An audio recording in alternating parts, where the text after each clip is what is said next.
দেশ থেকে বিদেশ, খেলা থেকে বিনোদন, সব ধরনের খবর নিয়ে আমি মিঠু শুরু করছি নজরের দুনিয়া। লেক ভিউ হাসপাতাল, সময় অসময় সব সময় আমাদের পরিষেবা modular OT, paediatric surgery, plastic surgery, general surgery, neuro surgery, urology, gastroenterology, gynaecology, orthopaedic, ENT, chest সমস্ত অভিজ্ঞ চিকিৎসকদের দ্বারা চিকিৎসা করা হয়। সর্বোন্নত আইসিইউ, এইচডিইউ, প্যাথোলজি, সমস্ত রকমের USG, CT scan, X ray, FNAC, biopsy, tapping. শুধুমাত্র আমরাই পারি স্বল্প মূল্যে অত্যাধুনিক প্রযুক্তির চিকিৎসা, কলকাতা ও হায়দ্রাবাদের বিশেষজ্ঞ চিকিৎসকদের সুপরামর্শ, নিজস্ব ফার্মাসিতে 20% ছাড়ে ওষুধ, প্রতি রবিবার প্রসূতি মায়েদের বিনামূল্যে ইউএসজি পরিষেবা। ঠিকানা লেক ভিউ হাসপাতাল, লালদিঘি মোহনা বাসস্ট্যান্ডের পিছনে, বহরমপুর, মুর্শিদাবাদ। সংকটে বন্ধু সেই রাশিয়া, ভারতের জলসীমার কাছে 95 লক্ষ ব্যারেল রুশ তেল, মোদি চাইলেই সাহায্যে রাজি পুতিন। মধ্যপ্রাচ্যে যুদ্ধের আবহে জ্বালানি সংকটে পড়তে পারে দেশ। ইতিমধ্যেই বাজারে যুদ্ধের প্রভাব পড়তে শুরু করেছে, শেয়ার বাজারে ধস নামছে, হু হু করে পড়ছে টাকার দাম। যুদ্ধ বেশি দিন চললে ভারতের তেলের সঞ্চয়ে টান পড়বে, যার অর্থনীতির জন্য বিরাট ধাক্কার কারণ হতে পারে। এই আশু সংকটে ফের নয়াদিল্লির পাশে দাঁড়ানোর বার্তা পুরনো বন্ধু আর রাশিয়ার। রয়টার্স জানাচ্ছে 95 লক্ষ ব্যারেল রুশ তেল নিয়ে ভারতের জলসীমার আশেপাশে ঘোরাফেরা করছে একটি নৌবহর। নয়াদিল্লির সাহায্য চাইলেই কয়েক সপ্তাহের মধ্যেই সেই তেল পৌঁছে যাবে ভারতে, এমনটাই ইঙ্গিত দিয়েছেন রাশিয়ার আধিকারিকরা।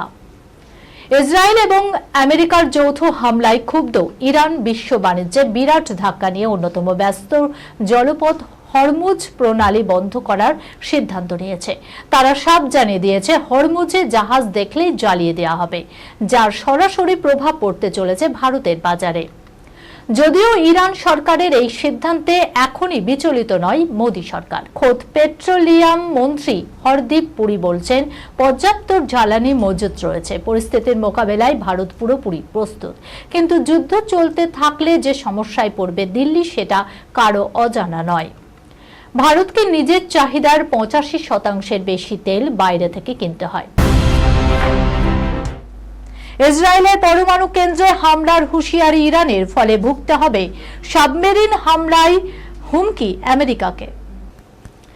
ইরান যুদ্ধের 6ষ্ঠ দিনেও মধ্যপ্রাচ্য জুড়ে বারুদের গন্ধ, রক্ত, মৃত্যু, হাহাকার।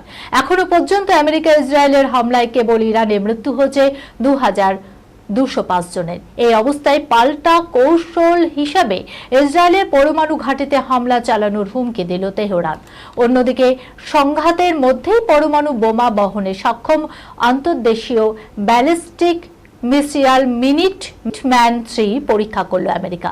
উভয় পক্ষের এই পরমাণু হুমকির কৌশল তাৎপর্যপূর্ণ। এদিকে ভারত মহাসাগরে তাদের যুদ্ধ জাহাজে মার্কিন সাবমেরিনের হামলায় ইরান হুঁশিয়ারি দিল, ফল ভুগতে হবে। না হলে মরুভূমিতে রয়েছে ইসরায়েলের অঘোষিত ডিমোনা পরমাণু কেন্দ্রটি। বিশেষজনদের সতর্ক বার্তার ডিমনের উপর যে কোনো ধরনের হামলার ফলে ভয়াবহ বিপর্যয় নেমে আসতে পারে পশ্চিম এশিয়ার বিস্তীর্ণ অংশে। তেজস্ক্রিয় বিকিরণ ছড়ালে ইসরায়েলের পাশাপাশি প্রতিবেশী জর্ডনেও ব্যাপক প্রভাব পড়বে বলে বাহুল্য ইরানের পরমাণু কেন্দ্রে হামলা চালানোর হুঁশিয়ারি মধ্যপ্রাচ্যের যুদ্ধের উত্তেজনা তথা আতঙ্ক কয়েক গুণ বাড়িয়ে দিল। উল্লেখ্য, মার্কিন মহাকাশ বাহিনী গ্লোবাল স্ট্রাইক কমান্ডো সূত্রে খবর, মঙ্গলবার রাতে ক্যালিফোর্নিয়ার ভ্যান্ডেনবার্গ সেনা ঘাঁটিতে পরমাণু বোমা বহনে সক্ষম অন্তর্দেশীয় ব্যালিস্টিক মিসাইল মিনিটম্যান 3 পরীক্ষা করা হয়েছে। আনুষ্ঠানিক বিবৃতিতে মার্কিন সেনার সংশ্লিষ্ট দপ্তর জানিয়েছে রুটিন পরীক্ষা হয়েছে অন্তর্দেশীয় মিসাইলের। এর সঙ্গে ইরান যুদ্ধের কোনো সম্পর্ক নেই। পাশাপাশি জানানো হয়েছে 1000 মাইল দূরের মার্শাল দ্বীপ পুঞ্জের নির্দিষ্ট লক্ষ্যে সফলভাবে আঘাত করেছে শক্তিশালী ক্ষেপণাস্ত্র।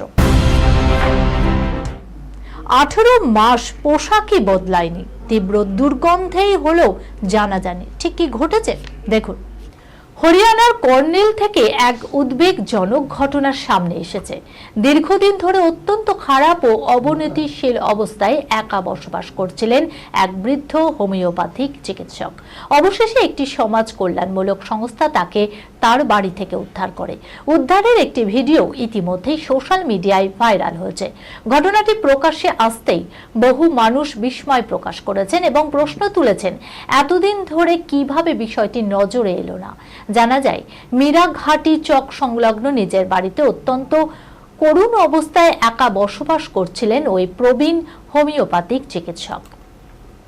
জানা যায়, ব্যক্তি একটি সচ্ছল পরিবারে হলেও সময়ের সঙ্গে তার শারীরিক ও মানসিক অবস্থা অনেকটাই অবনতি ঘটে। সংস্থার পক্ষ থেকে তার স্ত্রীকে যোগাযোগ করা হলে জানা যায়, তিনি 2 মেয়েকে নিয়ে অস্ট্রেলিয়ায় থাকেন। স্ত্রীর দাবি, তার স্বামী মানসিকভাবে স্থিতিশীল ছিলেন না এবং নিজেই একা থাকার সিদ্ধান্ত নিয়েছিলেন। তবে অভিযোগ, ওই চিকিৎসক সেখানে থাকতে অস্বীকার করেন এবং মীরাঘাটি চকের বাড়িতেই আলাদা করে বসবাসের সিদ্ধান্তে অনড় থাকেন। ভাইরাল হওয়া ভিডিওতে দেখা যায়, সংস্থার সদস্যরা প্রতিবেশীদের সামনে বাড়ি থেকে ওই বৃদ্ধকে বাইরে নিয়ে আসছেন। ভিডিওর বর্ণনা অনুযায়ী প্রায় 1.5 বছর ধরে তিনি জামা কাপড় বদলায়নি। তার পোশাক ও শরীর থেকে তীব্র দুর্গন্ধ বের হচ্ছিল। বাড়ির পরিবেশ ছিল অত্যন্ত অস্বাস্থ্যকর ও অবহেলিত। ডিম্পল মাধুরীর ঠোঁটে কামড়, এরপরও রামিয়ার ব্লাউজ ছিঁড়ে দেয়া। বিতর্কের আরেক নাম কি জানেন? বিনোদ খান্না। বিনোদ খান্না বলিউডের সবচেয়ে সুদর্শন নায়কদের মধ্যে অন্যতম। একটা সময় অমিতাভ বচ্চনকে জোর টক্কর দিয়েছিলেন টিনশেল টাউনের মাসনাদ দিয়ে। কিন্তু এই খাতির পাশাপাশি বিতর্কেও সারা জীবন তাড়া করে বেরিয়েছে বিনোদ খান্নাকে, যার মধ্যে সবচেয়ে বেশি বিতর্ক ঘনিয়েছিল মাধুরী দীক্ষিতকে চুম্বন কাণ্ডে। কিন্তু এর বাইরেও রয়েছে নানান ঘটনা। বিনোদ খান্না ও মাধুরী দীক্ষিতের দয়াবান ছবিটি মুক্তি পেয়েছিল 1988 সালে। সেই ছবির আজ ফির তুমসে প্যার আয়া হে গানটিকে ঘিরে জন্ম নিয়েছিল প্রবল বিতর্কের। মাধুরী ও বিনোদের সেই সিন 8-এর দশকে ছিল একেবারেই আনকোড়া। বহু রিপোর্টে দাবি করা হয়, খান্না প্রায় 5 মিনিট ধরে চুমু খেয়েছিলেন মাধুরী দীক্ষিতকে, কামড়েও দিয়েছিলেন নায়িকার ঠোঁট। রীতিমতো রক্তারক্তি কাণ্ড ঘটে গিয়েছিল। শটের পরে দেখা গিয়েছিল কেঁদেই চলেছেন মাধুরী। শোনা যায়, পরে নাকি বিনোদ খান্না ক্ষমাও চেয়ে নেয়। প্রায় একই ধরনের কাণ্ড বিনোদ নাকি করেছিলেন ডিম্পল কাবাডিয়ার সঙ্গেও। মহেশ ভাটের প্রেম ধরম ছবির মধ্য দিয়ে 5 বছর পরে বিনোদ প্রত্যাবর্তন করেন রূপলী পর্দার জগতে। আর সেই ছবিতেও ডিম্পলের সঙ্গে শ্রদ্ধা দৃশ্যে অভিনয় করেছিলেন তিনি। পরিচালক কাট বলার পরেও তিনি ডিম্পলকে আলিঙ্গন করে রেখে চুম্বন চালিয়ে যান, যা ডিম্পলকে আতঙ্কিত করে তুলেছিল। এক্ষেত্রেও বিনোদ ক্ষমা চেয়ে নিয়েছিলেন। শোনা যায়, শেষ পর্যন্ত বিনোদ সদ্বিত ফিরে পান, দ্রুত নিজেকে সরিয়ে নেন ডিম্পলের কাছ থেকে। কিন্তু ডিম্পল বেশ কিছুক্ষণ অস্বাভাবিক মানসিক অবস্থায় ছিলেন। পরে তিনি নিজের ঘরে গিয়ে ঘন্টার পর ঘন্টা কাঁদতে থাকেন। উল্লেখ্য, ছবিটি মুক্তি পায়নি। পরে এক সাক্ষাৎকারে এই ঘটনা প্রসঙ্গে বিনোদ বলেন, আমি তখন ছিলাম অবিবাহিত। তাছাড়া সাধু পুরুষ মোটেই ছিলাম না, অন্তত মেয়েদের সঙ্গে। আমার অন্যদের মতো যৌনতার খিদে ছিল।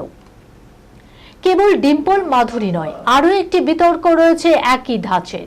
সেবারও বিতর্ক ঘনায় দক্ষিণী অভিনেত্রী রামিয়া কৃষ্ণনের সঙ্গে। কিন্তু বাজারে চলেনি অ্যাকশন ড্রামা এই ছবিটি পরম্পরা। কিন্তু তু সায়ন ম্যায় পাশ পিয়া গানটিকে ঘিরে বিতর্ক আজও চর্চায় রয়েছে।